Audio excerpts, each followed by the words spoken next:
दोस्तों आज मैं आपके सामने लेकर आ चुका हूं आप लोगों का एमडीसी पेपर। अगर आपने हिंदी लिया है और अगर आपने ये टॉपिक नहीं पढ़ा है तो दोस्तों आप अपने हाथों से 15 मार्क्स को छोड़ आएंगे भाई। इसलिए ये टॉपिक बहुत ही रोमांटिक टॉपिक है और यकीन मानिए अगर आप शुरू से लेकर अंत तक देख लेते हैं तो ये बंदा गारंटी देता है रसगुल्ला कि आपके दिमाग में, आपके खोपड़िया में बिना छेद किए मैं घुसा सकता हूं। इतना रोमांटिक टॉपिक है मेरे भाई। तो आइए सर बिना देर के इस टॉपिक को स्टार्ट करते हैं। सबसे पहले मैं बताना चाहूंगा रसगुल्ला, क्वेश्चन है सर हमारा कि पूस की रात की कहानी की समीक्षा करें। यानी एक पूस की रात एक हमारा कहानी है जो हमारा मुंशी प्रेमचंद के द्वारा लिखा गया है। सबसे पहले मैं इस टॉपिक का दोस्तों ओवरव्यू दूंगा, फिर मैं आपके सामने लाइन बाय लाइन एक्सप्लेनेशन करूंगा, फिर मेरे दोस्तों मैं आपके सामने आपको बताऊंगा कि कौन सा स्टेटमेंट सबसे इंपॉर्टेंट है। तो आइए सर एकदम बहुत ही प्यारा तरीके से एकदम चुकुमु को बैठकर हमारे साथ दोस्तों आप लोग जुड़े रहिए। मेरे दोस्तों पूस की रात आप सभी को पता है रसगुल्ला कि पूस के महीने में हमारा सबसे ज्यादा ठंडी पड़ती है ना। और कोई भी कहानी आए आपके पेपर में तो कहानी से पहले मेरे दोस्तों आपको राइटर के बारे में विवरण देना है भाई। किसके बारे में? तो मैं आपको बताना चाहूंगा दोस्तों कि राइटर के बारे में आपको विवरण देना है। जैसे दोस्तों अगर हम बात करें, ये हमारा पूस की रात का जो राइटर है वो हमारा मुंशी प्रेमचंद जी है। ठीक है, अब गौर से थोड़ा सा मैं मुंशी प्रेमचंद जी के बारे में दोस्तों जीवन परिचय देता हूं, फिर मैं आपको ओवरव्यू दूंगा, फिर मैं आपके सामने लाइन बाय लाइन एक्सप्लेनेशन करूंगा। ठीक है, आइए। प्रेमचंद का वास्तविक नाम धनपत राय श्रीवास्तव था। याद रखिएगा, अक्सर हम लोग क्लास 12 क्लास 11 में जब हम लोग स्टडी करते थे तो हम लोग कंफ्यूजन हो जाते थे कि आखिर हमारा प्रेमचंद का वास्तविक नाम क्या था। धनपत राय। ठीक है, उनका जन्म 31 जुलाई 1880 को उत्तर प्रदेश के वाराणसी जिले के लम्ही गांव में हुआ था। याद रखिएगा, ऑब्जेक्टिव में क्वेश्चन पूछा जाएगा कि आखिर हमारा जो मुंशी प्रेमचंद जी है इनका वास्तविक नाम क्या है। धनपत राय। इनका जन्म कब हुआ? 31 जुलाई 1880 को उत्तर प्रदेश के वाराणसी में एक छोटा सा गांव था लम्ही, वहीं पे इनका जन्म हुआ है। वह हिंदी और उर्दू के महान कथाकार, उपन्यास और कहानी माने जाते हैं। और हमारा मुंशी प्रेमचंद जी एक ऐसा राइटर था दोस्तों जो हमारा कहानी भी लिखते थे, उपन्यास भी लिखते थे, साथ ही साथ दोस्तों वो हमारा कथाकार भी लिखते थे। उन्होंने अपने लेखनी से सामाजिक कुरीतियां, समाज के अंदर में जितनी सारे बुराइयां हो रही थी उन सारे बुराइयों को दोस्तों वो अपने कहानी के माध्यम से, वो अपने उपन्यास के माध्यम से दूर करने की कोशिश किया। कौन? हमारा मुंशी प्रेमचंद जी। ठीक है, गरीबों पर हो रहे शोषण, गरीब किसान की दशा और नारी समस्या को उजागर किया। वह अपने लेखन कला में नारी पर हो रही हिंसा और किसानों पर हो रही अत्याचार, गरीबों पर हो रहे शोषण के बारे में दोस्तों वो क्या करते भाई? चर्चा करते हैं अपने सारे उपन्यास, सारी कहानी में। ओके, आइए। प्रेमचंद ने आरंभ में उर्दू में लिखना शुरू किया और नवाब राय नाम से लिखते थे। वह अपना नाम को किससे लिखते थे? नवाब राय से। उनका वास्तविक नाम क्या था? धनपत राय, पर वह अपने उर्दू में किस नाम से लिखते थे? नवाब राय। याद रखिएगा, ठीक ना। बाद में वे हिंदी साहित्य की ओर आए और प्रेमचंद नाम से प्रसिद्ध हुए। उनकी प्रमुख कृतियों में गोदान, गबन, कर्मभूमि, सेवा सदन और निर्मला शामिल है। उन्होंने 300 से अधिक कहानियां भी लिखी। और दोस्तों मुंशी प्रेमचंद जी ने, ऐसा माना जाता है कि 300 से भी ज्यादा उन्होंने क्या लिखा है भाई? कहानियां लिखी है। ठीक है, जैसे पंच, परमेश्वर, ईदगाह, कफन, बड़े भाई साहब, ये सब हमारा मुंशी प्रेमचंद के द्वारा लिखा गया बहुत सारी कहानियां हैं दोस्तों। हम लोगों ने क्लास 11 में ईदगाह के बारे में ऑलरेडी पढ़ चुके भाई। सूरदास की झोपड़ी के बारे में हम लोगों ने क्लास 12 में पढ़ चुके भाई, है ना। तो ये सर आपको थोड़ा बहुत तो आपको राइटर के बारे में दोस्तों आपको क्या करना होगा? डेफिनेशन देना होगा। अगर आप राइटर के बारे में कोई भी कहानी लिख रहे हैं, राइटर के बारे में अगर परिचय नहीं दे रहे तो यकीन मानिए आपका मार्क्स कटेगी। इसलिए मार्क्स ना कटे, इसलिए जीवन में आप एक चीज याद रखिएगा कि कोई भी कहानी लिखने से पहले उस राइटर के बारे में मैं विवरण दूं। ठीक है, उनका साहित्य समाज के यथार्थ को दर्शाता है और वे उपन्यास सम्राट के नाम से भी जाना जाता है। उपन्यास सम्राट के नाम से कौन सा राइटर जाना जाता है? मुंशी प्रेमचंद जी। ठीक है, उनका निधन 8 अक्टूबर 1936 में हुआ, लेकिन उनका साहित्य आज भी जनमानस को प्रेरित करता है। और बताया जाता है कि दोस्तों भले ही आज वो 1936 में इनकी इंतकाल हो चुकी है, लेकिन ऐसा माना जाता है कि उन्होंने जितनी सारी जन साहित्य लिखा है, मतलब साहित्य लिखी है, वह जन साहित्य आज भी हम जैसे इंसानों पर जिंदा है। यस या नो? इसलिए आप लोगों से भी मेरी रिक्वेस्ट है दोस्तों कि धरती में कुछ काम ऐसा कीजिए, काम करने के बाद मर जाएं फिर भी आपको लोग याद करें। ठीक है, आइए सर, अब मैं आपके सामने स्टोरी को स्टार्ट करता हूं। प्लीज आप लोगों से मेरी रिक्वेस्ट है कि मैं आपको सबसे पहले बताना चाहूंगा कि पूस की कहानी में 3 मुख्य पात्र है। प्लीज सुनते जाइए मेरे भाई। यहाँ पे एक हस्बैंड वाइफ का नाम है भाई। हस्बैंड का नाम है दोस्तों हमारा क्या, तो बताएंगे सर हस्बैंड का नाम है हमारा हल्कू। हल्कू का मतलब क्या होता है दोस्तों, तो बताएंगे सर हल्कू का मतलब होता है हमारा हल चलाने वाला। याद रखिएगा, हल चलाने वाला को हल्कू कहा गया। और उनका दिलरुबा, उनके जाने मान, उनके गर्लफ्रेंड का नाम क्या था, मुन्नी। क्या नाम था, मुन्नी नाम थे। और एक यहाँ पे दोस्तों हमारा 2 हस्बैंड वाइफ के बाद एक तीसरा पात्र आता है, तीसरा कैरेक्टर आता है जबरा। जबरा कौन है दोस्तों, एक हमारा कुत्ता है भाई। जबरा कौन है रसगुल्ला, तो हमारा एक कुत्ता है। मैं आपको 2 मिनट स्टोरी बता देता हूं, उसके बाद मैं आपको लाइन बाय लाइन एक्सप्लेनेशन करूंगा। सो दोस्तों याद रखिएगा, सुनिए मेरे दोस्तों। हमारा जो हल्कू थे और उनके वाइफ थे, वो दोस्तों कर्ज से डूबे हुए थे और बहुत ही गरीब किसान थे। और वो 3 रुपया इकट्ठा करके रखे थे कि हम ठंडी के मौसम में जब खेत की रखवाली करने के लिए जाए, तो खेत में रखवाली करने के समय हमें ठंड लगती है, तो इस 3 रुपया से हम कंबल खरीद सके, ताकि हम खेत में जब सोएं तो कंबल ओढ़े तो हमें ठंड ना लगे।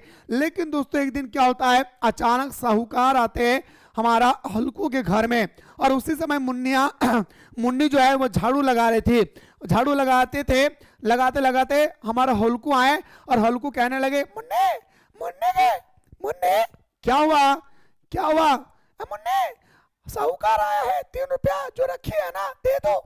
बोल रहे कि 3 रुपया जो रखे है ना वो साहूकार को दे दो मुन्ने। हाँ दे दो। बोल रहे कि क्या बताऊं, बोलता हूं कि किसान छोड़ दो, काम करो बाहर में जाके, किसान छोड़ दो और काम करो जाके बाहर में। कम से कम चैन की नींद से तो सो सकते हैं, कम से कम कर्ज तो नहीं रहेगा ना। साल भर मेहनत करो हम लोग और कर्ज दे दो लोगों को, माने साहूकारों को कर्ज दे दो। मुन्नी ने कहा मैं तो कतई नहीं दूंगा। हाँ ए हल्को, मैं तो कतई नहीं दूंगा, सच कहता हूं, जा कह देना नहीं देगा जाओ। अरे हल्कू कहने लगा, अरे भाई डांटेगा मुन्ने, बात तो सुनो मुन्ने, बाहर में खड़ा है मारेगा भाई, सुनो ना। काय का डांटेगा रे, काय का डांटेगा वो, जा कह देना नहीं देंगे जाओ, समझे। लेकिन मुन्नी को समझाया बुझाया हल्कू ने, और आखिरकार वो 3 रुपया निकाल कर ला दिए। और लाने के बाद कहा लीजिए साहूकार जी। और इस 3 रुपया को सिर्फ इसलिए रखा था मेरे दोस्त कि वो एक क्या खरीद सके, कंबल खरीद सके। इतना में ही दोस्तों वो क्या जाते भाई, वो खेत की ओर रवाना होते हैं। खेत की ओर रवाना होने के बाद वो जब खेत में जाकर के पुष के महीने में जब रात को जाते हैं खेत में फसलों की रखवाली करने के लिए, तो उसी के पीछे हमारा हल्कू भी चले जाते हैं, सॉरी हल्कू के पीछे हमारा दोस्तों जबरा भी चले जाते हैं। और जबरा मेरे दोस्तों हमारा हल्कू के साथ रहते हैं, ठीक है। और दोस्तों एक दिन क्या होता है, ठंड की मौसम में पूरा जबरदस्त तरीके से हमारा जबरा कुकू कुकू कर रहे थे,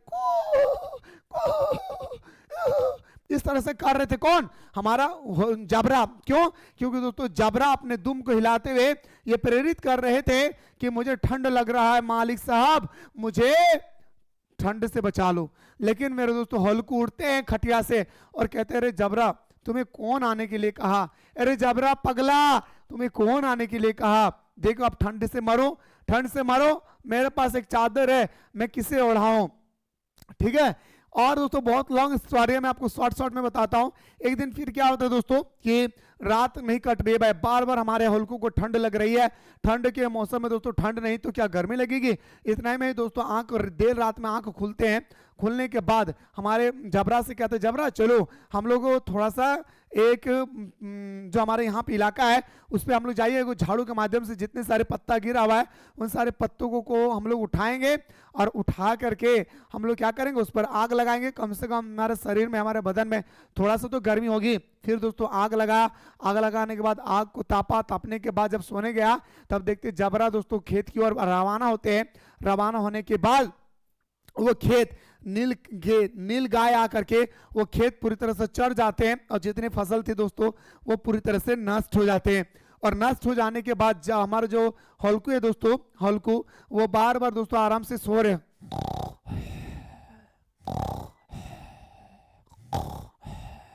इस तरह से सो रहे थे और देर तक सोए। ठीक है, हमारे हल्कू को यह पता चल रहा था कि हमारे खेत में कोई नील गाय आया है और वो हमारे नील गाय हमारे खेत को चर रहे हैं, लेकिन फिर भी हमारा हल्कू जो है दोस्तों खेत की ओर ध्यान नहीं दे भाई। जब वो उनके वाइफ जब सुबह सुबह आती है और बताते हैं अरे पगला हल्कू सब खेत को चरा के रख दिया है, पता है सब खेत खा गया। हाँ क्या बोल रही है रे, सब खेत खा गया है क्या, सब खेत खा गया है। अब हमारे मेरा मुन्नी का मायूस सा चेहरा था, वही हमारे हल्कू का चेहरा में मुस्कुराहट आ रहा था। क्यों? क्योंकि हल्कू मने मन ये सोच रहे थे कि अच्छा हुआ कि अब हमारा खेत में हमें पराह नहीं देना होगा। पराह मतलब समझ रहे, खेत का पारा नहीं करना होगा, खेत में हमें सोना नहीं होगा, अब हम आज से घर में सोएंगे। इसलिए दोस्तों हमारे हल्कू क्या करते भाई, हमारे हल्कू के अंदर में एक अजीब से खुशियां आती है। ठीक है, बहुत सारा और भी दोस्तों कहानी में शॉर्टकट में बताया हूं, ओवरव्यू दिया हूं, आइए मैं आपको बताता हूं भाई। ठीक है, मजा आया भाई। चलिए मुख्य पात्र की हम बात करें तो मुख्य पात्र में दोस्तों आपको याद रखना होगा हल्कू कौन है मेरे भाई, एक गरीब किसान है, मेहनती लेकिन कर्ज से डूबा हुआ है। हमारा हल्कू है एक मेहनती किसान है दोस्तों, हमारा हल्कू क्या है मेरे भाई, हमारा एक मेहनती किसान है और वो दोस्तों क्या है, कर्ज से डूबा हुआ है। मुन्नी कौन है, हल्कू का गर्लफ्रेंड है, समझदार और घर को संभालने वाली लड़की है। जबरा कौन है, हल्कू का वफादार कुत्ता है भाई। जबरा कौन है, रसगुल्ला, तो बताएंगे सर जबरा हमारा वफादार कुत्ता है। ठीक है, आगे देखिए अगला है दोस्तों हमारा सहना कौन है दोस्तों, महाजन, जिसे हम लोग बोलते साहूकार, जो टैक्स वसूलने के लिए आते थे, जो हल्कू पर कर्ज का बोझ डालते हैं। ठीक है, ये आपका 3 मैन कैरेक्टर है दोस्तों, हमारा हल्कू, जबरा और मुन्नी। ये मुन्नी 3 मैन कैरेक्टर है। ठीक है, सहना का नाम याद रखिएगा, सहना का मतलब होता है साहूकार। कहानी की पृष्ठभूमि की अगर हम बात करें तो दोस्तों ये सामान्य, अगर हम समय की बात करें दोस्तों तो समय पूस का महीना, दिसंबर जनवरी बहुत तेज सर्दी है भाई। हम सभी को पता है कि दिसंबर जनवरी में कितनी भयंकर दोस्तों हमारे क्या आती है भाई, ठंडी के मौसम होती है। ठीक है, स्थान गांव का खेत जहां सरसों की फसल पक रही है भाई। क्या खेत में उगाया था भाई, तो बताएंगे सर सरसों उगाया था भाई, और इसी सरसों को नील गाय ने पूरी तरह से चर दिए थे। ठीक है ना, अगला समस्या क्या है, हल्कू पर पुराना कर्ज है, फसल आने से पहले ही महाजन ब्याज मांगता है, फसल भी नहीं आया और दोस्तों महाजन हमारे हल्कू के घर चले जाते थे और हल्कू से क्या करते थे भाई, मांगते थे भाई। हल्कू से क्या करते थे, मांगते थे भाई। ठीक है, आइए अब बात करते हैं दोस्तों, ये 3 मैन कैरेक्टर जो है आपको याद रखना होगा। पहले कहानी, पृष्ठभूमि और इसके बाद आपका समय क्या था, पूस का महीना था, दिसंबर जनवरी का महीना था, तेज में क्या था आपका सर्दी थी, गांव कहाँ था मेरे भाई, तो बताएंगे सरसों का पौधा उगाया जा रहा था, हल्कू का पुराना कर्ज लगा हुआ था, इस कारण से मेरे दोस्तों महाजन बार बार फसल पकने से पहले क्या आ जाते थे भाई, तो फसल पकने से पहले आपका आ जाता था क्या, तो बताएंगे सर आपका ब्याज लेने आ जाते थे। देखिए कमल खरीदने की तैयारी, हल्कू जो है 3 रुपया क्यों जुगाड़ किया था भाई, अच्छा बताए मेरे भाई, जो हमारा हल्कू है दोस्तों, ये हल्कू 3 रुपया क्यों जुगाड़ किया था भाई, 3 रुपया वो इसलिए जुगाड़ कर रहे थे ताकि हमें कमल खरीद सके। ठीक है, अभी मैं इस कहानी का सिर्फ और सिर्फ ओवरव्यू दे रहा हूं, ध्यान से सुनिए। ठीक है ना, तो हल्कू ने मजदूरी करके 3 रुपया जोड़े थे भाई, कितना रुपया, मजदूरी करके लेबर में काम करके 3 रुपया जोड़ा था भाई, ताकि इस पैसे से हम क्या कर सके, एक कमल खरीद सके। उद्देश्य क्या था कि नए कमल खरीदना है, क्योंकि खेत में रात भर फसल की रखवाली करनी है भाई। अब देखिए खेत में रात भर अगर आप इस तरह के खेत में जाकर के फसल की रखवाली करेंगे तो आप एक चादर से रात नहीं काट सकते भाई। इसके लिए क्या चाहिए, मोटा कंबल चाहिए। तो मोटा कंबल लेने के लिए उन्होंने दोस्तों लेबर में काम किया और लेबर में काम करके 3 रुपया जुगाड़ किया ताकि मैं एक कंबल खरीद सकूं और खेत की रखवाली कर सकूं। ठीक है, ठंडा बहुत तेज है, बिना कंबल के रात कटना मुश्किल है, और ठंडा बहुत तेज है और बिना कंबल के रात कटना बहुत मुश्किल है। ठीक है, ठीक है। आगे देखिए, महाजन का दबाव और रुपए देने का फैसला। देखिए, महाजन का दबाव। अब महाजन कौन है भाई? आप सभी को पता है, जो हमारा ब्याज लेने के लिए आते हैं, इंटरेस्ट लेने के लिए आते हैं, उसको हम लोग बोलते हैं महाकर। इसी को बोलते हैं साहूकार, जो टैक्स लेने के लिए आते हैं। समझ रहे बात को? तो समझिए इस चीज को। ठीक है, महाजन का दबाव। हमारे होलकू पर महाजन ये प्रेशर लगा रहे थे कि खेत में फसल हो या ना हो, फसल पकने से पहले मुझे क्या चाहिए? इसका इंटरेस्ट चाहिए, ब्याज चाहिए। ठीक है, सहना कौन है? साहूकार। ठीक है, सहना शाहजहां को हम लोग बोलते हैं महाजन भी। घर आता है और कर्ज के रुपए मांगता है कि मुझे किसी तरह से भी रुपए दे दो। मुन्नी विरोध करती है, मैं क्यों दूं पैसा? कितना कष्ट से आप 3 रुपया जुगाड़ करके रखे। और महिला लोग, दोस्तों आप लोग में से बहुत सारे महिला होंगे जिनको पता होगा कि 1-1 रुपया करके कैसे हम लोग जुगाड़ करके रखते हैं भाई, है ना। और अगर वही पैसा अगर कोई मर्द मांग ले तो आपको तकलीफ होगी। ऐसा ही हुआ था होलकू के वाइफ के साथ, मुन्नी के साथ। अब दोस्तों मुन्नी विरोध करती है, मैं पैसा तो कतई नहीं दूंगी, चाहे जो भी होगा। कमल के बिना पूछ की रात कैसे कटेगी? ठीक है, मैं पैसा देने के लिए तैयार हूं, 3 रुपया। आप ही बताओ कि फसल की रखवाली कैसे करेंगे? तो हमारा होलकू बोलते हैं, अरे कम से कम महाजन का तो कर्ज तो उतार दो भाई, फिर हम लोग पूछ की रात कैसे भी कटेंगे वो बाद में देखा जाएगा। ठीक है, आगे देखो, हल्कू मजबूर होकर 3 रुपया महाजन को दे देता है। और हल्कू जो है दोस्तों वह मजबूर होकर महाजन को 3 रुपया दे देता है।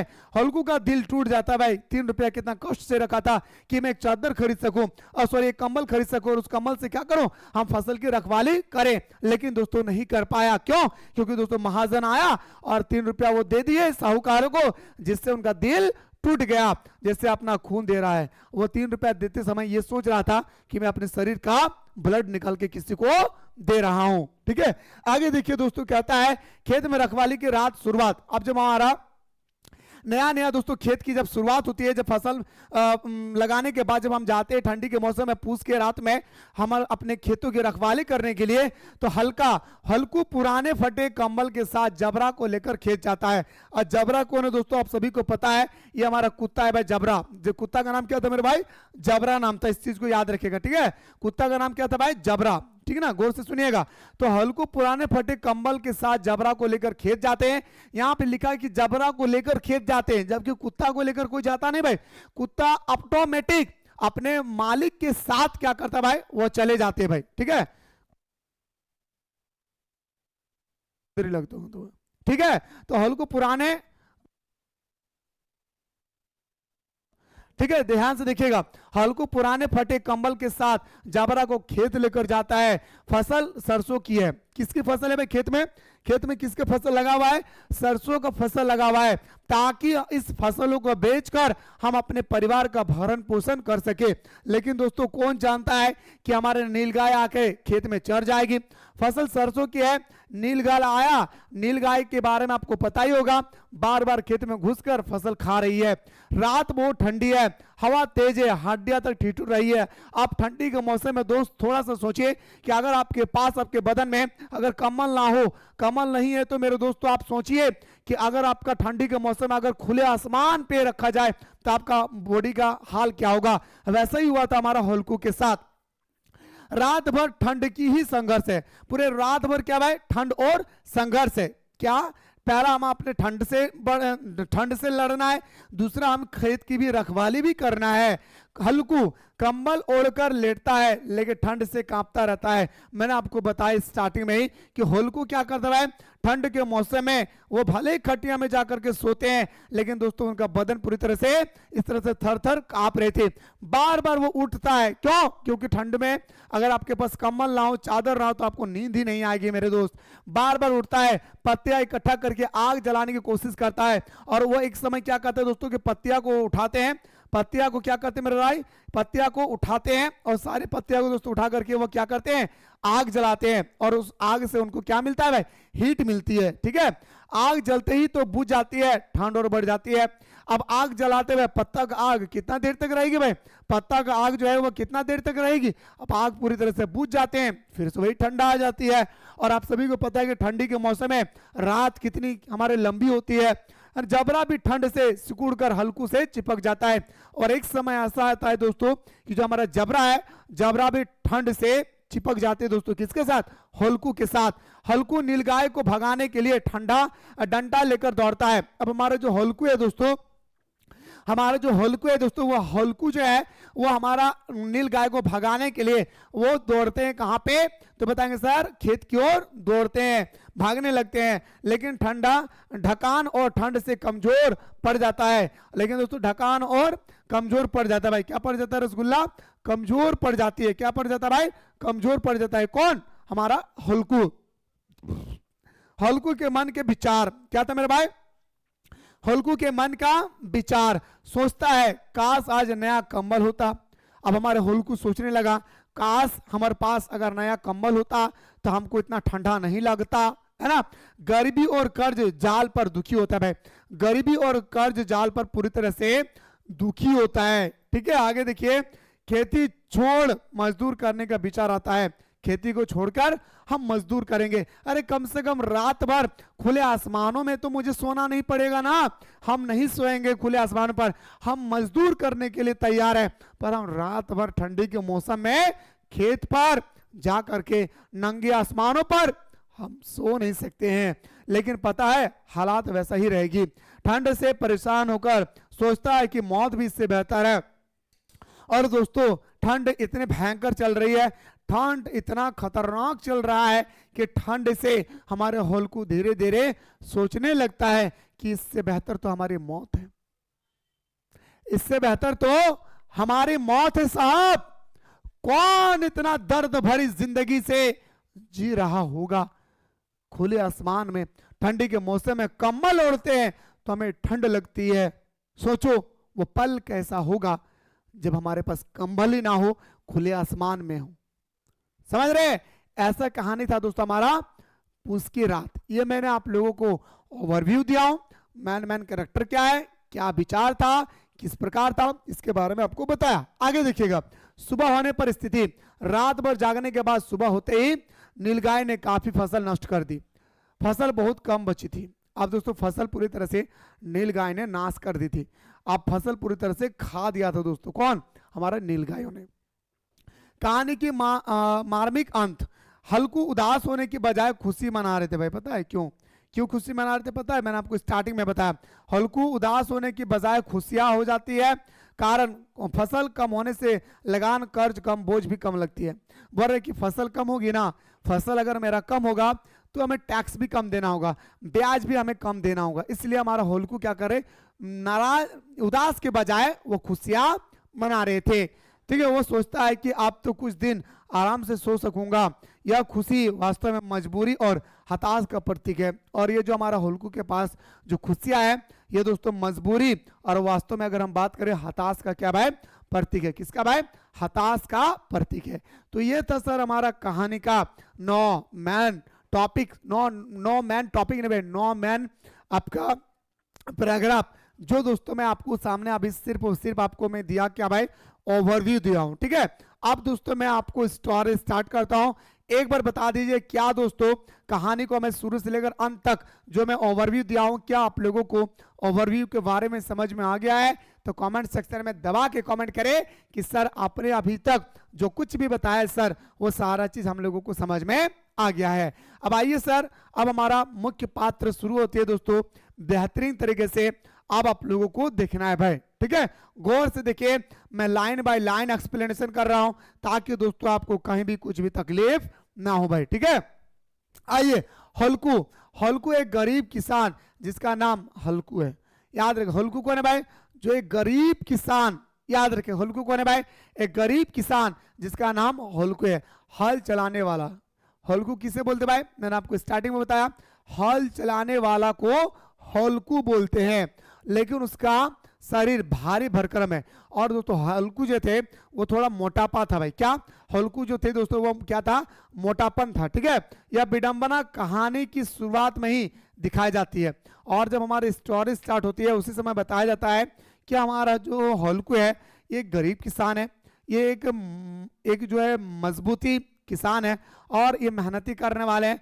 पर इसका जो बॉडी है ना पूरी तरह से भारी है भाई। इसकी बॉडी क्या भाई? पूरी तरह से भारी है। ठीक है, वह मेहनती है लेकिन कर्ज के बोझ से दबा हुआ था। और दोस्तों वो मेहनती होने के बावजूद भी वह कर्ज से दबा हुआ था। उसकी जिंदगी खेत पर निर्भर है जो लगातार नुकसान दे रही है। और दोस्तों उसका जो जिंदगी है वो खेतों पर भी निर्भर है। जैसे आप लोगों की अभी जिंदगी निर्भर है भाई किस पर, अपने लाइफ को बनाने में निर्भर करती है। इसी तरह से हमारा दोस्तों जो हल्कू है उनका जिंदगी खेतों पर भी दोस्तों निर्भर होती है। और लगातार दोस्तों जो खेत नुकसान दे रही थी। अब आते हैं उनका हस्बैंड के बारे में, सॉरी वाइफ के बारे में। मुन्नी, जिसे प्यार से मुनिया कहते थे, हल्कू की पत्नी जो घरेलू कामों में व्यस्त रहती है। और हल्कू के परिवार की अगर हम बात करें तो उसके पत्नी क्या था भाई, अपने घरेलू कामों में व्यस्त रहती है। वह व्यवहारिक और समझदार है। महिला क्या होती है दोस्तों, कुछ महिला बड़ी समझदार होती है। आप में से समझदार है या नहीं मुझे नहीं पता, बस मैं आपको बताना चाहूंगा कि एक समझदार पक्का सच्चा महिला बने ताकि आपकी प्रेरणा लेकर किसी और का एग्जाम्पल देख, समझ रहे भाई। तो कामों में व्यस्त रहती है, वह व्यावहारिक और समझदार है लेकिन गरीबी से त्रस्त है। वह हल्कू को सलाह देता है और परिवार की चिंता करती है। वो बार बार हल्कू को बताते हैं, ये हल्कू जाओ यार काम करो भाई, हल्कू हल्कू दिल रुबा जाने मन दिल के टुकड़ा तो मेरा कलेजा है, हल्कू खेती उती छोड़ दो भाई, जाओ काम करो, इससे कुछ होने वाला नहीं है। बार वो अपने हस्बैंड को समझाते हैं।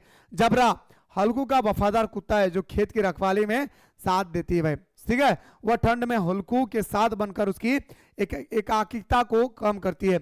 जब हम खेत में जाते भाई अकेले तो हमें डर लगता है ना, अकेलापन हो जाते हैं हम लोग। वही कह रहा है हमारा कहानी में प्रेमचंद कि हमारे हल्कू के साथ जबरा भी जाते हैं और जो हमारा हल्कू को अकेलापन महसूस होता है वह अब अकेलापन महसूस नहीं हो रहा है, ठीक है। सहना कौन है, महाजन या साहूकार। जो शोषण है वह कर्ज का ब्याज वसूलने के लिए क्रूर और धमकी देने वाला है। वह किसान की मजबूरी को फायदा उठाता है। और जो दोस्तों हमारा सहना है यह किसान की मजबूरी का फायदा उठाता है, ठीक है। आगे देखिए दोस्तों कहानी की पृष्ठभूमि और वातावरण का वर्णन, ठीक है। देखिए दोस्तों समय पूस का महीना, दिसंबर जनवरी जब सर्दी चरम पर होती है। जब हमारा सर्दी पूस के महीने में दोस्तों हमारी जो सर्दी होती है वह चरम सीमा पर होती है। हवा तेज चलती है, ठंड हड्डी तक उतर जाता है। यह मौसम कहानी की केंद्र समस्या को बढ़ाता है। और यह मौसम दोस्तों क्या कहती है, मौसम कहानी की केंद्र समस्या को बढ़ाता है, ठीक है। आगे देखिए स्थान, एक छोटा सा गांव जहां हल्कू का घर और खेत है। खेत में सरसों की फसल पक रही है जो पीली हो रही है, लेकिन नीलगाय और अन्य जंगली जानवर खतरा है। याद रखिएगा जो हमारा नीलगाय है या अन्य जंगली जो जानवर है वह सरसों के खेतों में आकर के चढ़ जाते हैं तो सरसों पूरी तरह से नष्ट हो जाते हैं। समस्या का परिचय, हल्कू का पुराना कर्ज है जो महाजन के ब्याज से बढ़ता जा रहा है। फसल आने से पहले ही ब्याज चुकाना पड़ता है। फसल पकने से पहले हमारा हल्कू को मेरे दोस्तों ब्याज चुकाना पड़ रहा था, याद रखिएगा, ठीक है। आगे कहता है कि जिससे किसान का चक्र टूटता नहीं है, यह सामाजिक शोषण को दर्शाता है।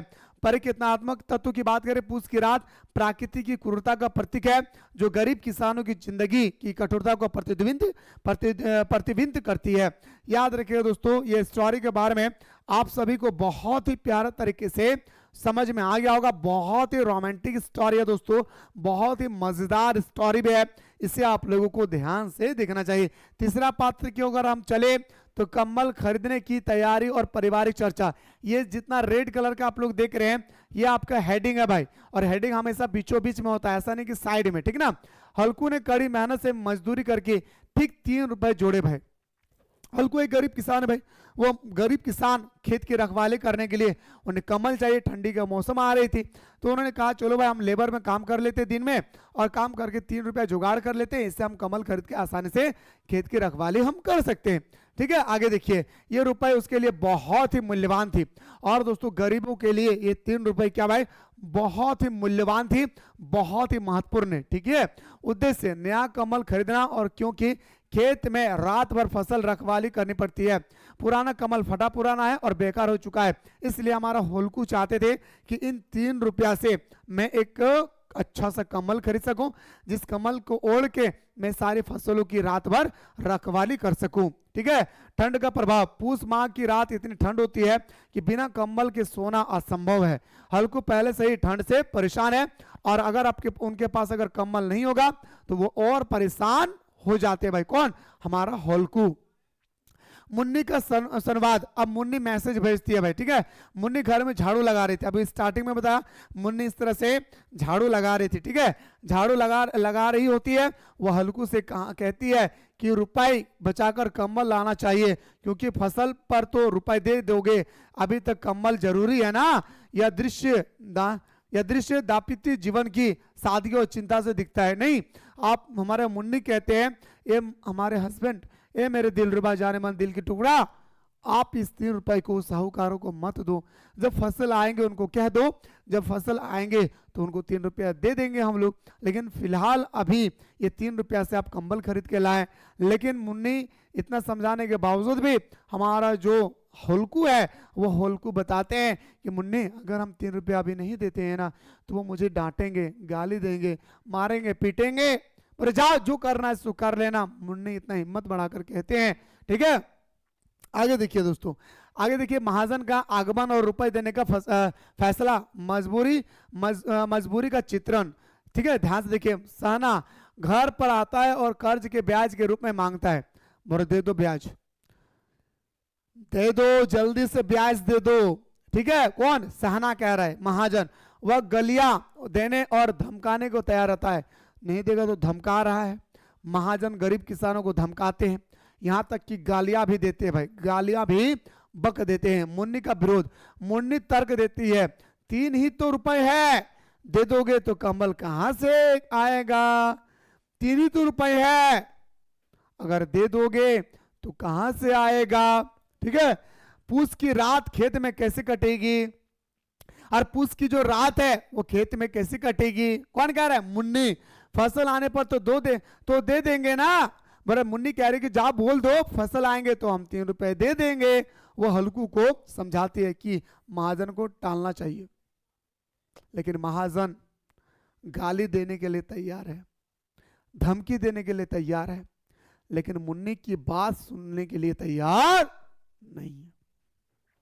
हल्कू की दुविधा, हल्कू जानता है कि महाजन नहीं मानेगा, वह सोचता है गरीब की तो यही हालत है, कहीं भाग जाए तो। आखिरकार वह मजबूर होकर 3 रुपए सहना को दे ही देता है, और लास्ट में ये 3 रुपए वह महाजन को निकाल के अपने जेब से लास्ट में दे ही देते हैं।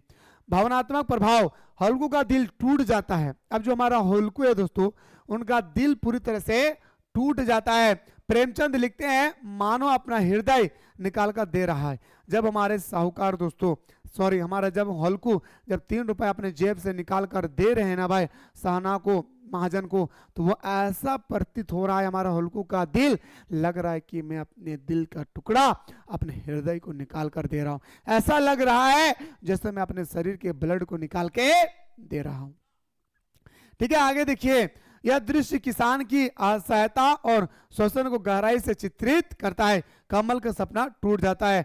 अब दोस्तों, हमारा जो कमल का सपना लेकर रखा था हमारा हल्कू और मुन्ने, उनकी सपना पूरी तरह से टूट जाता है भाई। ठीक है। आगे देखिए, खेत की ओर प्रस्थान और रात की शुरुआत। रुपए देने के बाद हल्कू पुराने फटे कंबल को लपेटे हुए जबरा को लेकर खेत की ओर चलता है। रास्ता अंधेरे और ठंड है। रास्ता क्या होता है भाई? खेतों का रास्ता अंधेरा नहीं तो क्या होगा? उजाला होगा। अंधेरा और क्या है भाई?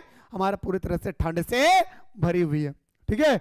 फसल का वर्णन, खेत में सरसों की फसल पीली पड़ रही है, लेकिन नीलगाय बार बार घुसकर पत्तियां चबा रही है। हल्कू को रात भर जगना पड़ता है, और हल्कू को दोस्तों खेत की रखवाली करने के लिए उसे रात भर जगना पड़ रहा था। ठीक है। रात का वातावरण, रात घनी है, तारे चमक रहे हैं, लेकिन हवा तेज चल रही है। लेकिन जो हमारा हवा है दोस्तों वो तेज चल रही है। ठंडा इतनी कि जमीन भी ठंड लग रही है, और बताया जा रहा है कि ठंड इतनी है कि हमारे जमीन में भी दोस्तों पूरा ठंड लग रही है। हल्कू जबरा को पुकारता है, आ जा रे जबरा, चले खेत। जबरा साथ, कुत्ता जबरा खुशी से दुम दुम हिलाकर हिलाता है और हल्कू का साथ देता है, जो एकांकी किसान की भावनात्मक सहारा बनता है भाई। कौन? हमारा जाबरा। किसको सहायता देता है? तो हमारे किसान को भाई। याद रखें, किनको? हल्कू को सहारा देता है, हल्कू को सांस देते हैं और इस तरह से खेत की वो रखवाले करने लगते हैं। लेकिन रात भर ठंड ही और संघर्ष का चित्रण है। रात भर दोस्तों, पूस की रात, आसमान खुली हो, ठंड से हड्डी तक मेरे दोस्तों कांप उठता है भाई। हड्डी, जो बदन का हड्डी है ना, वो हड्डी तक दोस्तों क्या होती है? कांप उठती है। हल्कू खेत के बीच एक टीले पर लेटता है, कंबल ओढ़ लेता है, लेकिन ठंड से कांपने लगता है। कंबल इतना पतला है कि हवा से गुजर जाता है। और हमारा हल्कू का जो कंबल है दोस्तों, वो इतनी पतली है, कंबल इतनी पतली है कि वो हवा भी दोस्तों पास कर जाते है उस कंबल में, जिससे हल्कू को और ठंड लगती है। आग जलाने की कोशिश करता है। कौन? हमारा हल्कू। वह बार बार उठता है, सूखी पत्तियां और लकड़ियां इकट्ठा करता है और आग जलाती है, लेकिन दोस्तों आग बुझ जाती है, धुआं उड़ता है, लेकिन गर्मी नहीं मिलती, निराश हो जाते हैं। यहाँ पे आग होगा, ठीक है, सही कर लेंगे दोस्तों। आप पत्ती का आग कितना देर तक रहेंगे? जब तक जलेगी तब तक। उसके बाद दोस्तों वो राख बन जाती है ना। जबरा की स्थिति, जबरा भी ठंड से सिकुड़कर हल्कू के पैरों के पास चिपक जाता है। दोनों साथ में कांपते हैं, हल्कू भी और हमारा जबरा भी। इस तरह से दोनों ही कांपने लगते हैं। हल्कू जबरा को सहलाता है और कहता है, ठंड लग रही है जबरा, जबरा ठंड लग रही है ना? बोल रहा था जबरा, माता हो, है ना। नीलगाय का हमला। बीच बीच में नीलगाय खेत में घुस जाती है। हल्कू डंडा लेकर दौड़ता है, चिल्लाता है, भागो रे भागो, लेकिन ठंड और थकान से वो कमजोर पड़ जाता है। बूढ़ा हो चुका है भाई, शरीर मोटा है और ठंड और थकान से दोस्तों हमारा हल्कू कमजोर पड़ जाता है। जबरा भी भौंकता है। अब जो हमारा जबरा है दोस्तों, वो भी भौंकता है। जो हमारा जबरा है वो भी दोस्तों क्या करता है भाई?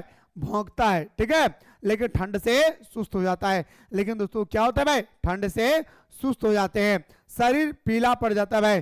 ठंड हल्कू की हड्डियां में उतर जाता है। वो सोचता है कि नींद नहीं आ रही है, शरीर सुना हो रहा है, रात अनंत नहीं लगती है और लग रहा है कि रात से दिन होगा ही नहीं। ऐसा दोस्तों महसूस हो रहा है कि इनका, हमारा हल्कू को।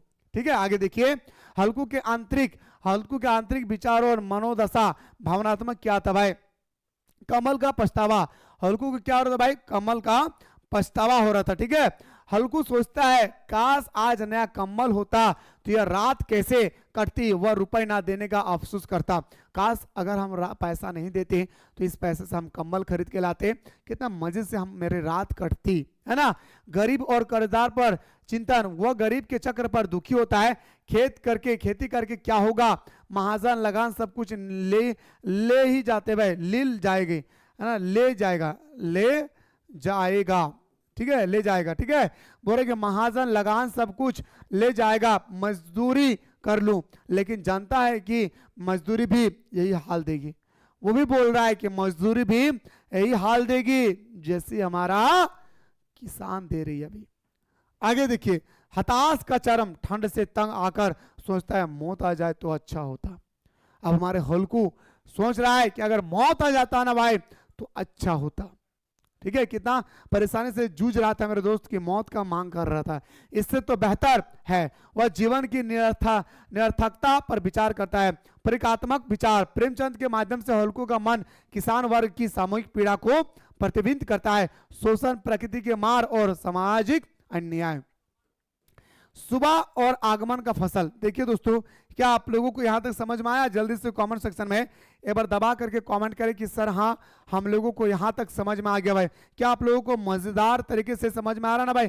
कहीं कोई तकलीफ तो आप लोगों को नहीं है ना दोस्त? आइए, सुबह का, अब सुबह जैसे दोस्तों सुबह होती है भाई, ठीक है, अब मुन्नी का आगमन होगा। रात भर आ जाने के बाद सुबह का आगमन और फसल की जांच। रात भर जागने के बाद धीरे धीरे सुबह होते ही सूरज निकलने लगता है, लेकिन ठंड अभी भी बाकी है। हल्कू उठता है और फसल का निरीक्षण करता है। नीलगाय ने काफी तबाही मचा दी। और नीलगाय ने क्या कर दिया भाई? काफी तबाही मचा दी। सरसों की फसल बहुत कम बची थी, ज्यादातर नष्ट हो गई थी। ठीक है, आगे देखिए। हल्कू की प्रतिक्रिया। वह थका हारा है लेकिन रोता नहीं है। याद रखेगा, थका हरा है, लेकिन दोस्तों बोल रहा है कि मैं रोता नहीं हूं, इसके बजाय वो अजीब सी शांति महसूस करता है। जबरा भी थक कर लेटा रहता है। और दोस्तों जबरा भी पूरी तरह से थक कर लेट जाते हुए आप खेत की रखवाली करेंगे, बार बार आप खेतों पर दौड़ेंगे, तो आपके अंदर में दोस्तों क्या होगा, थकान होगी। तो जबरा भी दोस्तों थक के मारे सो जाते हैं। कहानी का मार्गिक अंत क्या है दोस्तों, हल्कू की खुशियां, फसल कम होने से हल्कू उदास होने के बजाय राहत महसूस करता है, कारण अब लगान कम लगेगा, महाजन का कर्ज चुकाने का बोझ हल्का हो जाएगा। वह सोचता है अब तो कुछ दिन आराम से सो सकूंगा, खेत में ना आना पड़ेगा। अब बोल रहा है कि खेत में अब मुझे ना आना पड़ेगा, कम से कम चैन के नींद से मैं सो तो सकूंगा। आगे कहता है विडंबना, यह खुशी वास्तव में हताश और मजबूरी का प्रतीक है। कहानी हानि को ही लाभ मान लेना किसान की दयनीय स्थिति को दर्शाता है। हानि हो रही है लेकिन फिर भी हम खुशियां मना रहे हैं। वही कह रहा है कि हानि को लाभ मानकर किसान की दयनीय स्थिति को दर्शाता है। कहानी का संदेश, हमें कहानी क्या मैसेज देती है दोस्तों, कहानी जो है हमें क्या मैसेज देती है। कहानी का संदेश, प्रेमचंद गरीब किसानों के जीवन की कठोर वास्तविकता, कर्ज के जाल, प्रकृति की क्रूरता और सामाजिक शोषण को उजागर करते हैं। यह हल्कू की सहन शक्ति और भारतीय ग्रामीण जीवन की त्रासदी का चित्रण करती है। समापन प्रभाव, कहानी छोटे होने पर भी गहरा असर छोड़ती है, पाठक के किसानों की पीड़ा पर सोचने के मजबूर करती है। ये था दोस्तों आप लोगों का स्टोरी जो बहुत इंपॉर्टेंट था दोस्तों।